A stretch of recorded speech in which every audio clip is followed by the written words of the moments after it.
know. I like photos. That's so candid right there. Let's go. Here we go. We're 2 minutes in, or 2 seconds in, and we're already, all our followers are. My money's wiggling. All right, here we go. Ready? Hi, I'm Austin Eartham. And I'm Taylor Patton, and welcome to the Kitchen Table Podcast. We're here to motivate, educate, and relate to you guys, sharing our stories, helping you get 1% better in all areas of your life. Welcome to episode 45. We are on day 7 of 7 for the types of influence. Finally, holy, I never thought we'd get here. We got 2 episodes left in the season. We got kind of the finale next week, Right. and then we have a recap, and then we got a couple-week break with the trailer of season 3 coming out. It's like a movie. Anyways, this week's episode is one for the ages. I'm ready. I'm excited. It's all about reverse influence, reverse psychology. You know what actually works? It's a real thing. Does it? Yeah, it actually works. What does? Reverse psychology. Say it in reverse. Psychology reverse. All right, so we're going to be talking about that today. We'll share some stories, ask some questions, ponder them, get 1% better, you know, the usual. Any news this week? Living life. I agree. Live, laugh, love, baby. Summertime here almost. One more week of school. Can't wait to be done with it. I'm a big fan of the weather. Yep. Challenge recap. Talked about influencing people, being yourself with your personality, be you, influence. Yes? No? Maybe so. Yes. It's my first week working with my counterpart, my co-host, per se, in my job. So just us being able to bond and be able to learn more about each other. Yeah, and kind of just like get how each other works in that, being able to kind of intertwine, if that makes sense, work together, being able to feed off each other. There we go. Yeah. In that in a positive way, and just being able to. Yeah. For me, I had another kicking camp this weekend, a full day one, and it's really cool because, like you say, like you're the regional coach or you've been to the Chiefs or whatever, and they like look up to you instantly and think you know what you're talking about. So again, it just kind of raises your chest higher. And I've also been to the Chiefs. No, you haven't. Chiefs game, and if they look up to you and kind of like see film on you or whatever, so it's nice to feel important and to know that you're impacting them. And when you feel like you're impacting them just by being who you are, you really want to continue to be your true self. It just enhances you over and over. It's like when somebody says you did good on the test and then you studied really hard for it, you want to study really hard again the next time. So that was nice. Right. It's like, go ahead. In college, my sister is really, she's very good at school. Mm-hmm. It's like her whole being. Yeah. And we had a class together, and you and I, and that is poli-sci, and she helped you through it.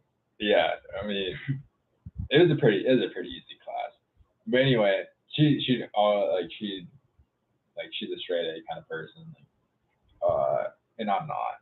But anyway, one test, I studied for it, but then, I mean, what do you really call studying in my book? And I scored higher than her. And she was so mad that she didn't stop studying until it was 2 or 3 weeks before our next test or quiz or whatever. Mm-hmm. That's all she did was study American psychology. Yeah, political science or whatever it's called. It's not that deep, Miranda. But anyway, yeah, she calls my dad.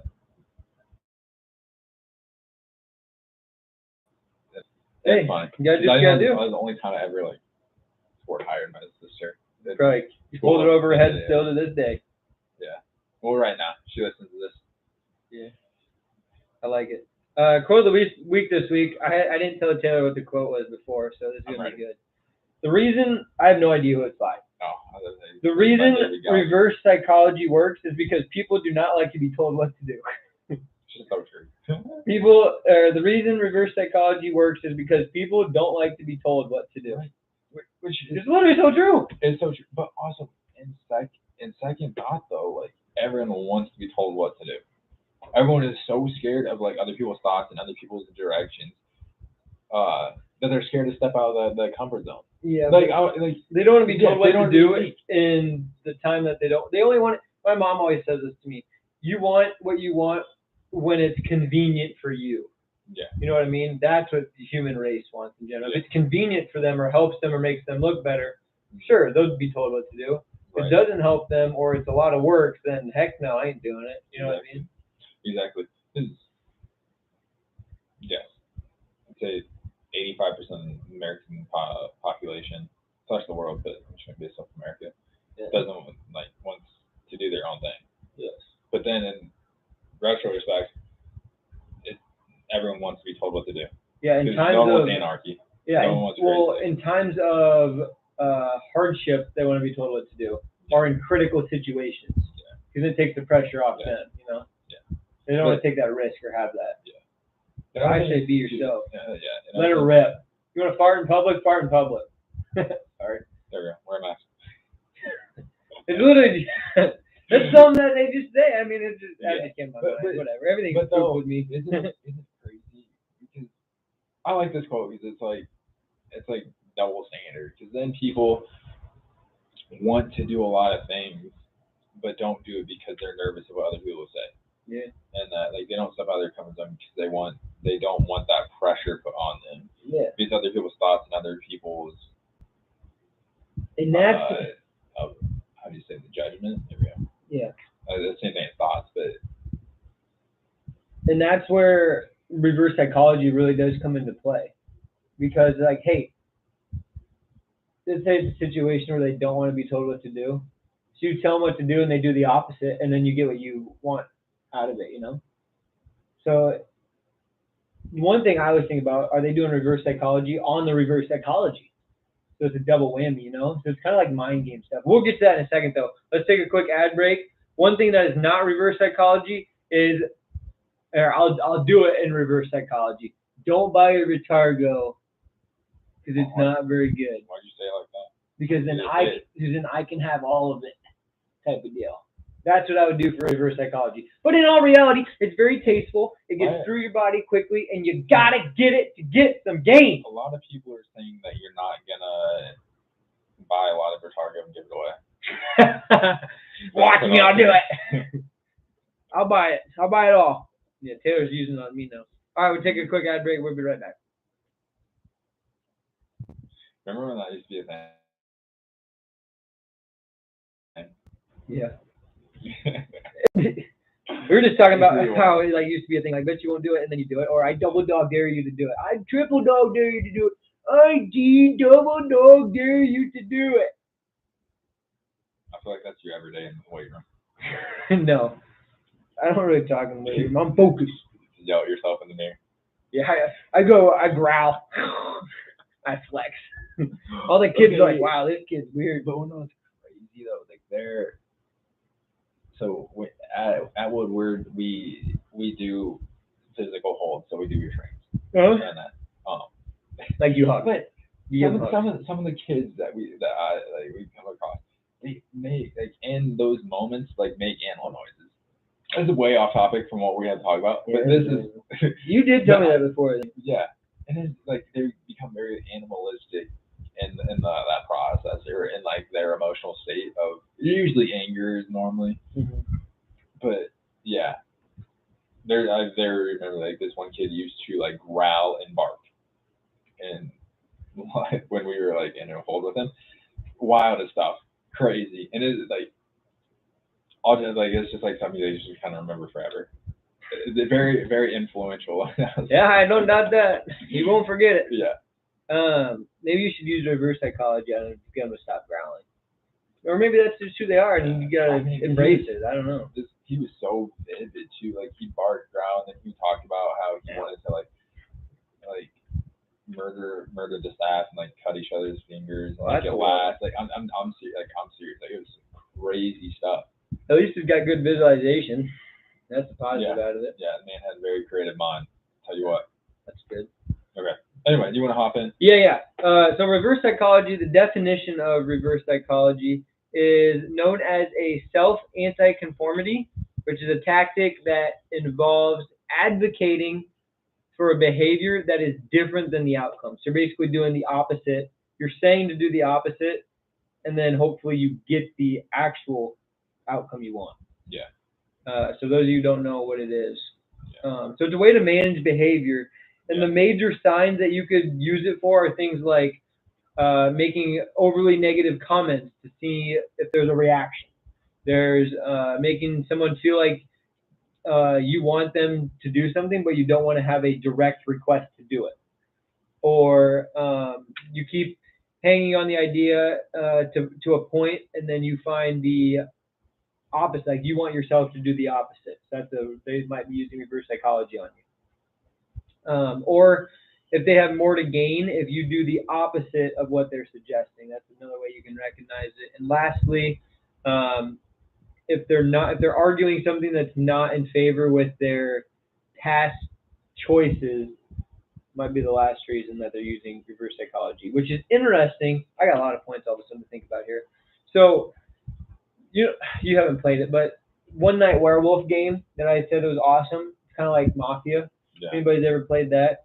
So basically, there's 2 werewolves, and the rest are villagers or normal people, whatever, in the town. And you basically try to lie to say like you're a werewolf or you're not a werewolf, and then you try to confine the werewolves and convince people that they're the werewolves and kill them. Yeah. And a lot of reverse psychology is used because, like, if somebody says a point and it wasn't consistent with what they said before, if people don't catch it, then they can still win. But like I change my points if I'm a werewolf and they just attack somebody else. I was like, yeah, I'll just go off and I'll attack them now. Right. Another game you can compare that to would be like imposters. Yes, same thing, yeah. For all those young kids out there. Yeah. So it's something like that. That's an easy example of what reverse psychology might be used. Or another example could be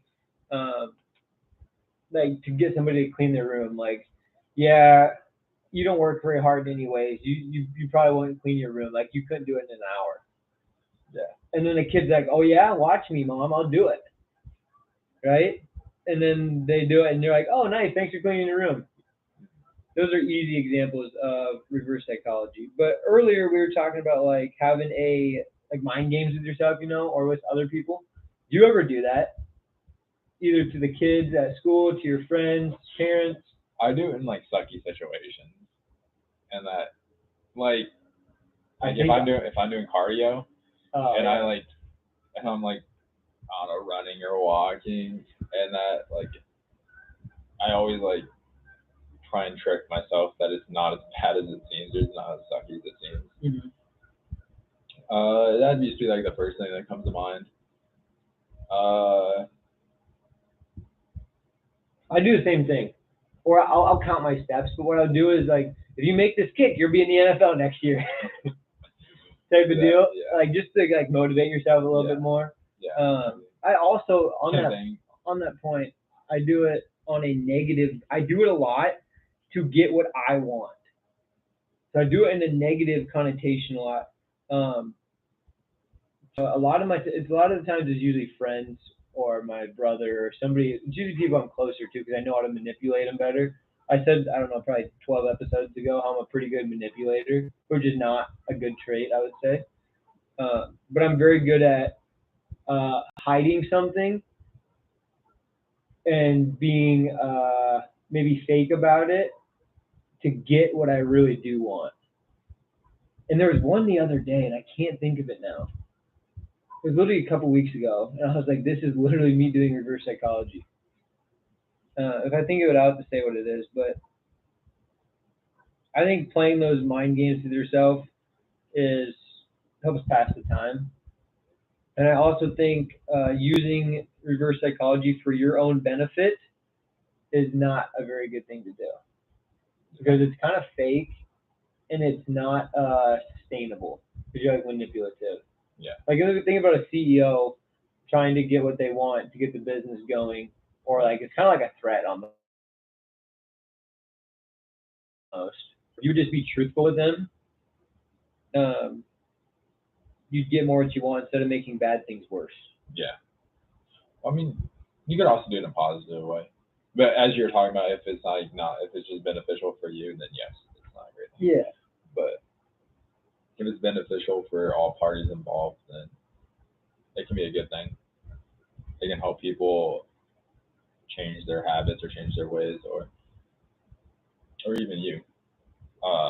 Like my biggest thing, like I think of like right away is like giving people options, and that like you need something done. I'm pretty sure we've talked about this before, and that. But if you give someone an option, like options of like how to doing something on like how to clean their room, or the food they want for dinner, and like this is how people get out of like, what do you want for dinner? Like asking like their significant other like, what do you want for dinner? And then they're like, oh, I don't know. And then you stand there and because you look dumb to each other because you guys both don't know what y'all want. Instead of just saying, hey, do you want Cane's or Chick-fil-A? Yeah. And then it becomes a decision instead of like Yeah, a that's thought true. process. Yeah, my original thought when you said that was you can't be reverse psychology because you're giving them a choice. Yeah. But But a better example would be, do you want Cane's or do you want Mexican? You know what I mean? Like, let's say you really want Mexican, and you can like kind of enhance it. Like, this is what ad people do all the time, right? They enhance it like, oh, they just got a new menu or something, or it's Tuesday, it's Taco Tuesday, right? We can get Mexican or we can get Chick-fil-A. That is tequila Tuesday. Could be that too. Might as well. It could be. No, you could say it. Your tone, I think, matters too. Yeah. Hey, we could get Mexican, go to this menu, or we could go to just get Cane's down the road too. You know what I mean? Yeah. Like their body language or tone also plays a role in reverse psychology, because if you're doing reverse psychology, you have to sell it to an extent. Yeah. Because otherwise it won't happen. Exactly. If you're just nonchalant, like the other way I use reverse psychology a lot is in sports, and that's where I think I'm really good at it. What do you mean? So, sports is usually you're trying to think of like a leader of the team, right? They're trying to enhance somebody's performance. Yeah. And they usually, the player might not think they can enhance it, like their own play, but the leader sees that they can. Right? That's the definition of our leadership that we discussed. So if you can get somebody to believe that they can do more, like by saying, I use it in a positive sense. Like I don't use it like, oh, you're fat, you can't do one more wind sprint. You know what I mean? It's more of a, hey, you just made that goal or you just did whatever. Can you do it again? Or challenging them, or hey, but you can't do that again, or something like that, to get them to show that, just get them to meet a challenge. Whether you say they can't do something or you're enhancing them, like, hey, great job, whatever. It's an easy way to get a repeat motion, and that's what you want. What's the movie that he bear crawls the whole field with a kid on his back? But he's like, what did he say? Like, I bet he can't make it to 50. Yeah, he hasn't closed his eyes. Yeah. First, I think he said that. He has gotta go to 50. I thought he couldn't make it. I thought it was 20. Or he said 50. He's like, Coach, I can't make it that far. He's like, just go to 20. He's like, you're almost there. Next thing you know, he's done the whole field, you know? Yeah. What is that movie? I don't know. It's not Little Giants. It's, I think it starts with an S. I don't know. It's a good movie, though. Yeah. It's the same movie we talked about the other, a month ago. The guy where he gets... Yeah, it's a faith-based movie. Yeah, he's overweight. Kind of. I don't remember. I'm my charger. I don't know, but... You keep talking to him, I gotta grab that charger. Okay. So I think in the sports world, if you're wanting to enhance somebody's play or decision-making, that's an easy way, is just to challenge them in some sort of reverse psychology. Other ways that I think are very common for people to use it, I don't use it a ton, obviously, because I'm not in marketing, but I said all ads have to be used. So like a salesperson might have a high sales pitch and then pressure somebody to buy something, but then, so like they say a high, like your car is going to be $30,000, right? So they way bump it up. And then the person's like, whoa, like that's a lot of money. But then they kind of accept, like, okay, this could be a lot of money, but it's more than I wanted to pay. But I'll instead of 30,000, I'll pay 25. Right. Really, the car's only worth 20, so the guy just made $5,000, you know. Yeah. So they still get what they want, but then the customer gets the car. Yeah. Parents obviously use it all the time. We talked about that in picking up toys or cleaning their room. And then relationships is the number one place people use reverse psychology, just on a day-to-day. So to get to behave in a particular way. So one partner could say that they wish they clean up the garage, but they know they probably won't have the time to do it. Then it's like, hey, watch me, babe. I'm gonna clean the garage. It's kind of like the sports one, you know, like you both get something better and you feel like productive, and then the wife goes, oh, I'm so proud of you, you did it, and then it makes you want to do it again. You know what I mean? So it's all about proving people wrong. It wasn't reverse psychology, it just kind of pissed me off. But there was this one time in college, I'll never forget this. I tell this story often, actually. Never forget. We were in the weight room. I was I believe I was a sophomore. I was pretty young. So it would have been no, I would have been a redshirt junior. Mm-hmm. No, I wasn't a sophomore. And I'd been a redshirt sophomore. It was a redshirt sophomore. That was junior year. So redshirt sophomore. The guy comes up to me. He was actually a long snapper at the time. And he said, we're doing dips. I can't think of it. We're doing dips with like weight and stuff. So I put the belt on, put some weight below me, and I think it was like 100 pounds or something. This is towards the end of our series, so we're like pretty, I would say, in shape and strong right now. And this teammate goes, hey, there's no way you can put this much weight on. Because I was like, yeah, should I do this? He's like, there's no way you can do that. Because nobody on the team was doing it. I was like, I literally looked at him and I said, watch me. I put 180 pounds on, and I just started cranking reps out. And I was like, I got back down, jumped down, took it off, and I said, never doubt me again. it was the best day ever. And he wasn't like trying to, like, he literally thought I couldn't do it. But if it was reverse psychology, it would have worked like a charm. Hey, there's no way you can do this. Yeah. That's literally breaking world records is reverse psychology without doing it. People were like, and I was reading my psychology book today for class, and there's like, the number one don't break records is because they believe humans genetically can't do it. It used to be tough for a 5-minute mile. Then it was a 4-minute mile. Now people are pushing 3.5-minute miles. Genetics over 100 years has not changed that fast. It's just people believe that they can do it because they want to prove people wrong. Yeah. So if you can believe that you can do it, no matter if it's reverse psychology or not, you have a better chance of making it happen. Yeah. That's why I like that a lot of people saying you won't. Yeah, exactly. Yeah. Same Heard thing. a lot of memory. So if they're actually serious about it, that's how you get. That's how greatness happens, is by proving people wrong. Yeah. You see a lot of people, especially like when I worked at camp and all that. Mm-hmm. A lot of people do some dumb things because of those simple words. Yeah, but if you put it into a positive aspect, then great things can be achieved. It's really an effective way. Now, if you use it like manipulative stuff, like I said, I have done a lot in the past, then it's not as good. Like I did a positive one the other day, and I did a negative one about 3 weeks ago. One was with Steph, and one was I believe it was either at school. I do it at school all the time, like to get kids to try to do some work, you know. Hey, I'm gonna give you a bad grade on this. I'm gonna double it up. All this kind of stuff. But some good ways to practice. Actually, do you have any stories here you want to share first? Now I just have a question. Yeah. You go into your practice. Okay, so like other ways to practice these are like to discourage a behavior. Like we said, you shouldn't do this, or forbid the behavior and say don't do that. And then we have the suggest they can't do it type. So that's the I bet. And then the last one is to down talk, or to have them forget about the behavior, and then it comes back to them. So like saying that, you can't do that anyways, right? Or thinking, you know what, this is dumb to do because there's so much other better things to do. And then you think, you know what, this is way better. I can do this. It's so much more fun. And then they make it happen. It's like to get them to believe, or get them to think they're having more fun than they really are. Yeah. It works. I mean, It works with adults too, not just kids. Yeah. You wanna know what? Like on proving people wrong. One of the biggest things, because like how I don't like driving a long distance. Yeah. And that when I had to go pick up my dad in St. Louis, and it was a 7-hour drive.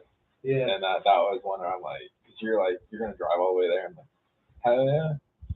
So I just did it. Let's do it. Yeah. And then get you motivated. I think I drove 12 and a half straight. Yeah, get you motivated. Like usually like I barely make like 2.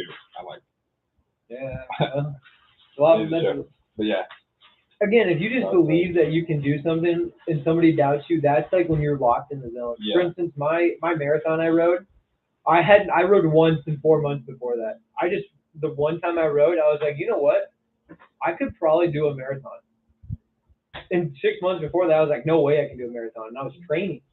Did one time. I was like, yeah, that was an easy 5K. I'll do a marathon. I just did it. Yeah. It's all about, again, your belief system. Yeah. Again, back to the choice thing too. You always have a choice, right? Oh, okay. You don't want to do the marathon? Okay, don't do it. Like telling a kid, it's opposite of what you think. It says here in the Very Well Mind I'm looking at, says tell a kid, fine, don't eat your vegetables, and then they like don't eat them, and they're like, I should eat them. Yeah. So then they eat them. Okay, then. Yeah.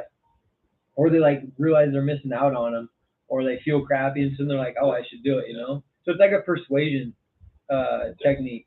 But you shouldn't use it all the time, it says also. And it says to not manipulate. Look at that. Yeah. It's kind of like off topic, but what obstacles do you feel like you have right now? Just in life in general.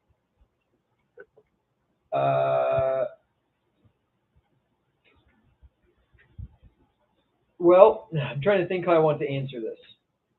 Stuff gets mad because I say and sometimes. Yeah. But I was always taught to like think before you speak, especially as like an athlete, if you don't want to say something you're gonna regret. So I usually give myself the moment by saying so there's not silence. So sorry for that one moment, and I said Anyways, there it is again. Well, I figured out here. Yeah, I'm learning. I'm getting better. Okay. You know what?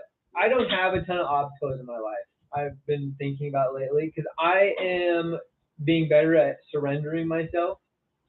And I think that by doing that, I open up my life options. I have no idea. The only hindrance I for sure have is my foot hurts, my hands are torn apart, my knee hurts, and my hip, I need an MRI.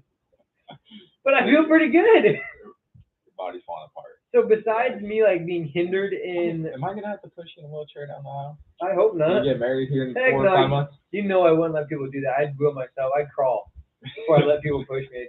I need to let the pride go.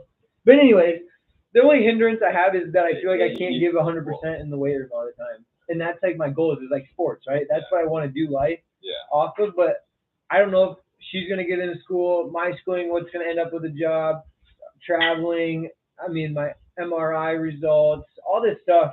And whatever happens, God will provide and it'll be what it is. A lot of money, no money.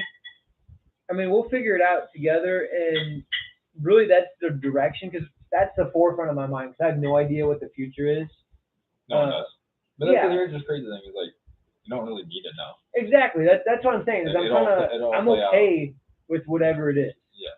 Is what I'm trying to say. So the only obstacle is the thing I enjoy, like working out and I want to pursue. I feel like I can't give it 100% all the time because I have to be weary of what's going on with my body. That's really the only obstacle I feel. 100% honest, which I think is really good for me. Yeah. Does that play a lot? Like, do you ever like get down on that? Like, all the time. I think about it all the time. Especially like because I have so many things I want to do in life, and there's only so much money I have, and almost all the time I have. Like I would love to only focus on a couple of things, but again, you need to be financially free to be able to do that. And I used to think it was selfish. Now I just think it's not because everything I want to do is part of what I believe my purpose is. So it's just finding that balance in how I can do it, but maybe not have it in the direct visualization aspect that I have. So yeah. You got big obstacles or what? That was really random, kind of. Really. I was thinking about it. I was thinking about it earlier today, like just obstacles in life. I mean, there's always gonna be one or two, or you're always. I mean, I feel like if you don't have obstacles in your life, you're in a way too comfortable state. Yeah, that too. And like if something's not kind of like in front of you, challenging you in a certain type of way, then I feel like you're in a very comfortable state. Now, if that's where you want to be, then that's where you want to be. But in most people's lives, they always want to move forward. Yeah. Well, I would argue you're always moving forward or backwards. You're never staying the same. Yeah. You either got better today or you got worse today. Yeah. There's no way you're staying the same. Yeah. Yeah. You can't. Yeah, on a hill, you're not stuck there. Yeah. Especially if it's muddy. Yeah. If it's muddy, you're hopefully trying to crawl upwards and not fall down the hill. Yeah. But you know what? That could also be reverse psychology. Because you just asked me a question. That would be like, as a sports psychologist, that would be a good question to ask. Like, what are your obstacles? Because it gets me to say it, or I think about it and then I let it out. Yeah. You know what I mean? Like, that's the type of questions you're supposed to ask. Yeah. Which I think is awesome. And you didn't have to make me argue. You made me feel like I had a choice. And you know what? If you didn't get the answer that you wanted, you just got to live with whatever the consequence is, right? You tell your kid, oh, you can't clean your room. The thing is, and they don't do it. Yeah. You got to live with that when it didn't work. Right. You know what I mean? Yeah. Or especially if it's something that you need or want done, dishes need to be done, you need your kid to do it. Yeah. And it doesn't get done. I mean, you can constantly point to your kid. Yeah. It can backfire. Yeah. Yeah. Or hurt the relationship or whatever. But it also gives you insight in your own life and your kids. Yeah. Or whoever you're working with. Yeah. And that because it didn't work, so now you need to come back and circle around and try something else next time. And you learn a little bit about yourself, like, okay, this part didn't work when I said this or when this needed to happen, and this is how I responded to it. But asking that question, I literally had I didn't care how you answered it. It didn't matter, like, you know, like it doesn't really matter. You didn't have a result. Yeah, it's not really like I'm seeking a certain answer. Yeah. And it's more just an open-ended. Yeah, I like it. I like it a lot. What else? There's another one. I just had it. I knew it. I could tell you were like looking like, there's something I have to say here. Yeah, but on me, I'd say the biggest obstacle right now is just myself. I feel that's most people's problem. Yeah. I wrote down the other day. I get in my own head. I don't remember what I was writing about. That's how I felt. That's how I felt a lot lately. And you know what else is a big obstacle? Just in general. I was thinking about a couple examples here, but I'll just give an overview. My dad sends me quotes every day, right? And one of them talked about taking steps, right? You don't have to take here. I'll literally look it up because it was pretty good.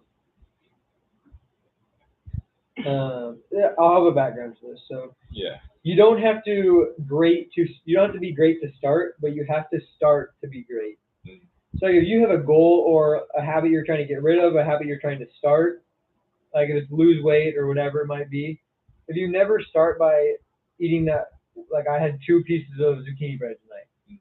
So, and you're like, wow, that's why you can't get below the 185 or whatever, because I was joking about that. But it's so true. Like, if I can't make myself eat one less thing a day, I'm never going to get down in weight, you know? Yeah. Granted, I don't think it probably is a big deal for me. But, and then real life people who are struggling with it, it's so hard to stop that habit. Yeah. And that's a struggle for people. It's a big obstacle in front of them. But the minute you start it, the easier it becomes. Because at some point you have to be like, nope, not tonight. And then you move on. Yeah. Are you, this is a good way out of topic, but are you good at I'm good at telling others, yes. Telling others what you're struggling through? Oh, I think you meant like me. I'm really good. I'm not very, it's like, oh yeah, you go do this workout, it'll be easy, right? And then I see him struggling. I was like, that looks easy. And I do it. I was like, oh crap, it sucks. You know what I mean? Like I'm really bad at that. Yeah. Like, oh, it's not that hard. Lose 10 pounds. It's not hard. But then I try to do it and I can't do it. And I'm like, oh crap. That's why I'm trying to get better at doing what I say to show others, like live through it. a little bit more. But my mom's always said I'm a pretty open book. Like I wear my emotions on my sleeve, which I do, but I need, sometimes I get better at telling people who don't need to know things to be quiet. But it's also a stress reliever for me. So I would say naturally I'm pretty good at it, especially with the people close to me. But I can go both ways. I'm pretty versatile. So, I agree. it is what it is. What else? Anything with reverse psychology? That's all I got. Me too. Let's talk about the challenge of the week here. It's hard to do reverse psychology. So if you do, great. By all means, try it out, see if it works, but be willing to deal with the consequences if it doesn't. Don't manipulate people, though. Do it for a positive circumstance. Otherwise, just smile at somebody. Make them feel happy. Give them a nice warm smile. Yeah. Make them laugh. Just be open. Yeah. Be a good person. Be a gentle soul. Yep. In this cold world. Be a light. So with that being said, we'll catch you guys next week. We got one more episode for the finale before our recap, and then obviously 1440 this week before that. So let's not even think about the future. Tune in on Thursday for 1440. Love you.